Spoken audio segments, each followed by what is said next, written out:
Formality से कोई प्रदूषण पैदा होता है, ये एक नहीं मानने वाली बात है।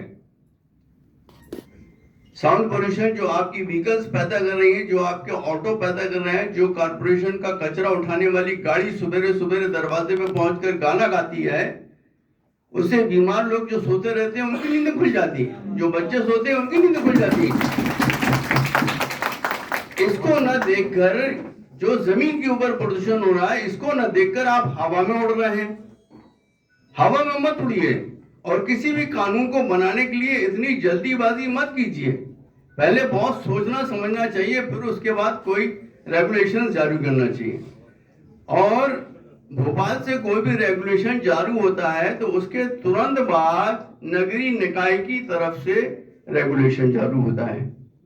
इस बार नगरीय निकाय की तरफ से कोई भी रेगुलेशन जारी नहीं हुआ कलेक्टर साहब की तरफ से, जो कि बहुत जल्दी आ जाना चाहिए था कि क्या करना है और क्या नहीं करना है। कलेक्टर साहब का कोई नोटिस निकले, उसके बाद पुलिस एक्शन में आ जाती है। पुलिस जाके मंदिरों से मस्जिदों से स्पीकर उतरवाने लगती है। किसने दिया ऑर्डर? ये स्पीकर आप नीचे उतारो, ये ऑर्डर किसने दिया आपको? आप लॉ से हटकर काम कर रहे हैं, अपनी मनमानी कर रहे हैं। ये मनमानी हमें बर्दाश्त नहीं, और नहीं हम स्पीकर उतारने तैयार। स्पीकर नहीं उतरेंगे, न मस्जिदों से उतरे और न ही मंदिरों वालों से मैं गुजारिश करूंगा कि वो भी अपने स्पीकर उतारे नहीं।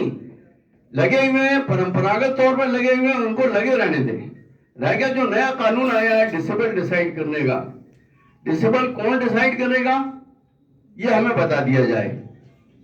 कितना डिसेबल लगना है, हर मशीन में डिसेबल इंडिकेट करने का कोई प्रावधान नहीं। किसी के पास सस्ती मशीनें लगी हुई हैं, किसी के पास महंगी मशीनें लगी हुई हैं। जिनके पास 1 लाख 2 लाख रुपए की मशीनें लगी हुई हैं, उनके पास आपको वो डिसेबल देखने मिल जाएगा कि मशीन डिसेबल शो कर रही है। बट जिनके पास सस्ती मशीनें लगी हुई हैं, वो डिसेबल शो नहीं करती। अब रह गया सवाल इस बात का कि परमिशन ली जाए और परमिशन लेकर फिर से हम लगवाएं, तो भाई ये तो एक तो जबरदस्ती की तानाशाही वाली बात है। जो चीज परंपरागत तौर पर बरसों से लगी हुई है, उसको आप नए तरीके से निकलवा के बोल रहे हो कि परमिशन लो, परमिशन लेने के बाद आप लगाओ। तो ये तो इबादत गाहों का मामला है। हमारे घर की शादी थोड़ी हो रही है जो हम आपसे परमिशन लें। हमारे घर में किसी का बर्थडे का आयोजन थोड़ी हो रहा है जो हम आपसे परमिशन लें।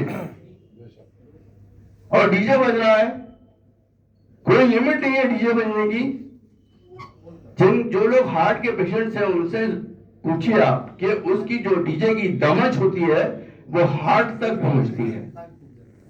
एक आदमी की इसी डीजे की वजह से डेथ भी हो चुकी है ठक्कर ग्राम में। लिहाजा मैं कलेक्टर साहब से गुजारिश करूंगा कि अपने दिशा निर्देश जारी करें और पुलिस को मनमानी करने से रोकें। जो गांव-गांव पहुंच रही है, आउटर एरिया में पहुंच रही है, जाके स्पीकर उतरवा रही है। स्पीकर उतरवाने का रूल किसने निकाला? किसने ऑर्डर निकाला? आप हमें ऑर्डर दिखा दीजिए कि स्पीकर उतारना है मंदिरों से, मस्जिदों से, गिरजाघरों से, तब उतार लेंगे। हाईकोर्ट का ऑर्डर है आपके पास?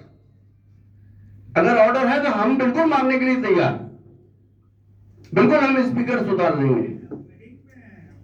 रह गया साउंड कम करने की बात, इससे हम बिल्कुल पूरी तरह से एग्री हैं, पूरी तरह से एग्री। हम साउंड अपना कम कर लेंगे। बेशक हम इस बात को मानते हैं कि कुछ मस्जिद वाले बिल्कुल मनमानी तौर पर अजान देने नहीं खड़े होते, बल्कि गाना गाने खड़े हो जाते हैं। बहुत सही, बहुत सही। जो अजान आपकी 2 मिनट में हो सकती है, वो उस अजान को आप 5 मिनट 7 मिनट तक लागू करते हो। ये गलत है, इसमें पाबंदी बहुत जरूरी है। दूसरी बात, एक बात ये कहना चाहूंगा कि चाहे पूरब में हो, चाहे पश्चिम में हो, चाहे उत्तर हो, चाहे दक्षिण,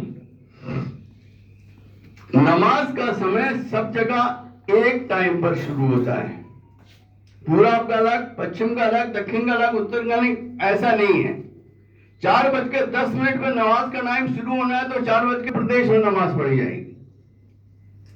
अब ये अजाने कहीं 4:10 पे हो रही है, कहीं 4:15 पे हो रही है, कहीं 4:20 पे हो रही है। 3:30 ये गलत है। इसके ऊपर भी मस्जिद वालों को करना पड़ेगा कि 4:10 पे अगर अजान होना है तो 4:10 पे आपकी नमाज का टाइम है, उसी टाइम आप अजान पुकारिए और 2 मिनट में आपकी अजान हो जाना चाहिए। रह गया जुमे का खुतबा। जुमे का खुतबा भी माइक पर होता है, ठीक है। जुमे का खुतबा माइक पर होता है, उसमें बहुत से बहुत 10 मिनट लगते हैं।